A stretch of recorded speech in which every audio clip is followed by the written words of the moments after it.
ادا کرتے، صبح و شام کوئی دن ناغہ نہ کرتے کہ کثرت سے درود شریف پڑھتے.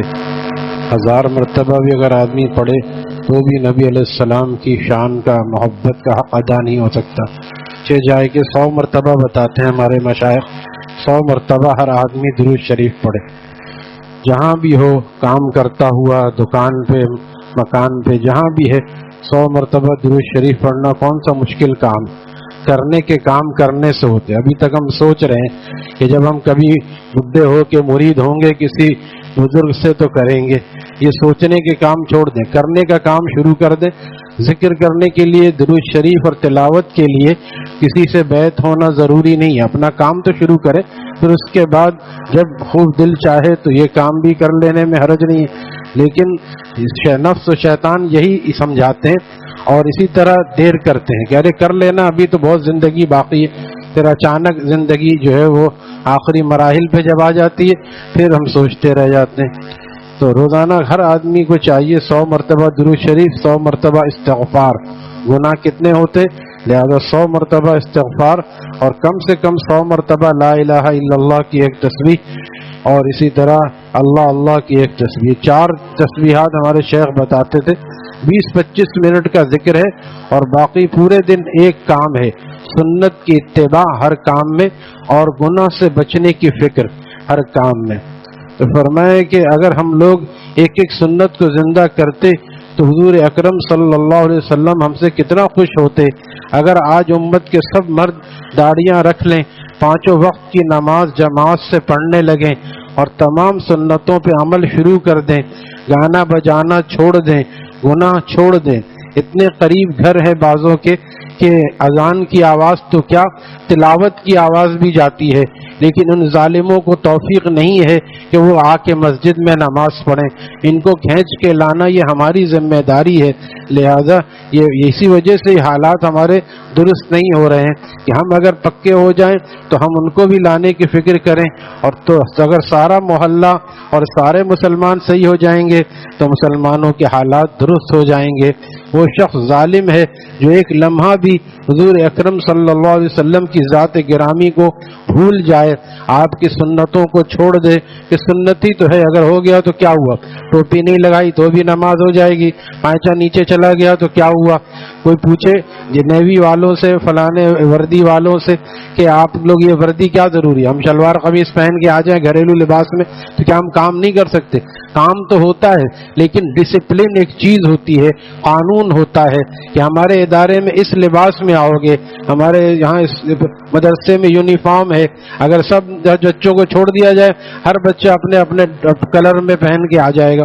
ہر جگہ یہ قوانین ہوتے ہیں. اسی طرح یہ اصول اور قوانین ہیں کہ داڑھی ایک مٹھی رکھنی ہے اور پائچہ ٹخنے سے اوپر رکھنا ہے. یہ اصول اور قوانین ہیں. اس پر عمل کرنے والا سچا اور پکا مسلمان کہلاتا ہے، اور اس پر عمل چھوڑ دینے والا یہی کچا ہو جاتا ہے. اور صرف اسی میں کچا نہیں ہوتا، اور اعمال میں بھی کچا ہو جاتا ہے. جو فجر کی نماز چھوڑتا ہے مستقل، اور جو نبی علیہ السلام کی سنتوں کو توڑتا ہے، خاص کر داڑھی جیسی سنت کو، لہذا وہ اور بھی بہت سارے گناہوں میں مبتلا ہو جاتا ہے.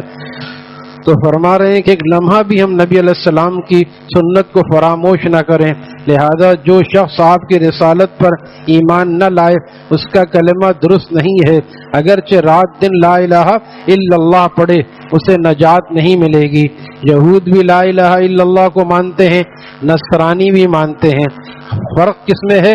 محمد الرسول اللہ میں. اور قادیانی بھی مانتے ہیں لا الہ الا اللہ کو، اکثر مانتے ہیں. لیکن فرق کس میں ہے اور کفر کہاں سے لازم آتا ہے؟ وہ نبی علیہ السلام نے فرمایا، اب مفہوم حدیث شریف کا، جب اللہ تعالی نے مجھے مبعوث کر دیا ہے، اب جب تک کوئی میرا کلمہ نہیں پڑھے گا، ساری زندگی عبادت بھی کرتا رہے، جہنم میں داخل ہوگا. کیونکہ آپ علیہ السلام پر ایمان لانا، اللہ تعالیٰ فرما رہے ہیں تو پہلا جز تو بہت سے لوگ پڑھتے ہیں، لا الہ الا اللہ صرف پڑھے اسے نجات نہیں ملے گی جب تک کہ محمد الرسول اللہ نہیں پڑھے گا. یعنی اگر آپ کی رسالت پر ایمان نہیں لائے گا جہنم میں جائے گا. اللہ تعالیٰ کے بعد پوری کائنات میں حضور اکرم صلی اللہ علیہ وسلم سے بڑھ کر کسی کا درجہ نہیں. بعد از خدا بزرگ توئی قصہ مختصر. اس لیے میں عرض کرتا ہوں کہ ہم جب اتباع کریں تو کسی سے شرمائیں اور گھبرائیں نہیں.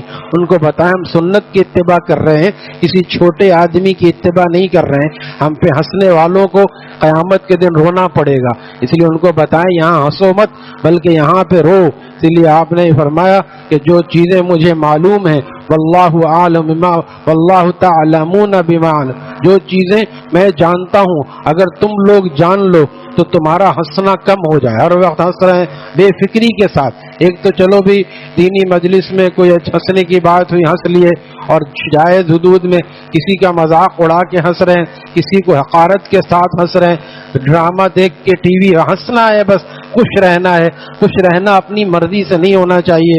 آپ نے فرمایا کہ اگر جو چیزیں مجھے معلوم ہیں تمہیں اگر پتہ چل جائے تو لضحکتم قلیلا, تمہارا ہنسنا کم ہو جائے. ہر وقت جو کھکی کرتے رہتے ہو, دانت نکلے رہتے ہیں, تمہارا ہنسنا کم ہو جائے. اور ولبکیتم کثیرا, تمہارا رونا زیادہ ہو جائے. وما تلذذتم بالنساء علی الفرش, عیاشی کرنا تو دور کی بات, نامحرموں کو دیکھنا اور ان کے پاس جانا تو دور کی بات, اپنی بیویوں سے بھی تمہیں لذت نہ آئے. وہ موت اگر تمہارے قریب آ جائے اور تمہیں اس کا استحضار ہو جائے تو بیویوں کے ساتھ بھی آدمی جو ہے جائز حقوق بھی ادا کرنے سے اس کو مشقت پیش آئے, بس جیسے تیسے. اس لیے اللہ والے بھی کرتے ہیں لیکن فکر آخرت ان پر غالب ہوتا ہے. تو وما تلذذتم بالنساء علی الفرش, تو تم اپنی بیویوں سے لذت لینا چھوڑ دو. وتجأرون الی اللہ تعالی, اور جنگلوں میں اللہ سے فریاد کرتے پھرو کیا بنے گا میرا, کیا بنے گا. لیکن آج ہم ایسے غفلت میں ہیں. اللہ تعالیٰ فرما رہے ہیں الہاکم التکاثر حتی زرتم المقابر. الہاکم التکاثر کیا الہا, یہ کیا چیز ہے؟ غفلت میں ڈالے رکھا, غفلت میں ڈالے رکھا تمہیں بہتائیت خواہشات میں. بس یہ ہو جائے گا, یہ ہو جائے گا, ایسا ہو جائے گا تو ہم ایسا کر لیں گے. حتی زرتم المقابر, یہاں تک کہ تم قبر جا دیکھتے ہو اور جا کے قبر میں پھر ہمیں تو پتہ ہی نہیں تھا یہ سب ضروری ہے, ہم تو بس اپنی دنیا گھر بنانے میں لگے ہوئے تھے. گھر تو بنا نہیں, اس سے پہلے اصلی گھر مل گیا. اصلی گھر کیا ہے؟ قبر جو ہے ویٹنگ روم ہے. اس کے بعد اللہ تعالیٰ فضل فرما دے تو مسلمان کا اصلی گھر جنت ہے. اور اگر اعمال اتنے ہی خراب ہوئے تو پھر خود آدمی کو سوچنا چاہیے. حضرت ڈاکٹر عبدالحی صاحب عارفی رحم اللہ تعالیٰ فرماتے تھے کہ جہنم کا تو نام بھی اتنا خطرناک ہے کہ اس کے نام سے بھی لرزہ طاری ہو جاتا ہے. آج لوگ آرام سے کہہ دیتے ہیں ہم تو جائیں گے جہنم میں, ہمارے پاس کون سے اچھے اعمال ہیں. ان کو سمجھائیے جہنم کوئی عام سی جگہ نہیں ہے. ذرا یہاں حبس کر کے بند کر دیا جائے, گرمی دن میں کیسی ہوتی ہے, ذرا سے حبس میں رہ کے دیکھو, ایک موم بتی پہ انگلی رکھ کے دیکھو, پھر پتہ چلے گا کہ جہنم کیسی چیز ہے. آپ نے فرمایا آپ بیٹھے ہوئے تھے صحابہ اکرام کے ساتھ, ایک زور کی آواز آئی, ایک زور اللہ تعالیٰ نے سنایا ورنہ یہ سب آوازیں آتی نہیں. آپ نے فرمایا یہ وہ پتھر ہے جو 70 سال پہلے گرا تھا, آج جہنم کی گہرائی میں پہنچا. اتنی گہری جہنم ہے, اتنی زبردست اس کی آگ ہے کہ اگر اس سے نکال کے دنیا کی آگ میں ڈال دیا جائے. اور منظور نعمانی صاحب نے روایت کتاب الرقاق میں نقل کی ہے کہ اگر اس آگ سے نکال کے دنیا میں عام جگہوں پہ نہیں, آگ میں ڈال دیا جائے تو نیند آ جائے آرام کی وجہ سے. وہ آگ اتنی خطرناک ہے. دنیا میں بھی آگ میں فرق ہے نا, ایک میں جو ہے عام سے سالن بوش کی مشکل سے پکتا ہے, ایک آگ وہ ہے جو لوہے کو پگھلا دیتی ہے. دنیا میں بھی آگ کی خاصیتوں میں فرق ہے. تو اللہ تعالیٰ کی آگ اتنی ہوئی, نار اللہ الموقدہ التی تطلع علی الافئدہ, وہ آگ اللہ تعالیٰ کی دہکائی ہوئی ہے جو دلوں تک پہنچ جاتی ہے. دنیا کی آگ جسم کو جلاتی ہے. ابھی دوست آیا تھا بتانے لگا فلاں ہمارا دوست ایف سی ایریا میں رہتا تھا, جنریٹر صحیح کرتا ہوا آگ لگی, جل گیا, کافی عرصے علاج ہوتا رہا, نہیں بچ سکا. ڈاکٹر کہتے ہیں 35% جو جل جاتا ہے وہ بچتا نہیں ہے, علاج ہوتا ہے اور لگتا ایسا ہے کہ مریض صحیح ہے لیکن بہرحال وہ چلا جاتا ہے. وہ ہمارا دوست بھی جوانی میں دنیا سے چلا گیا,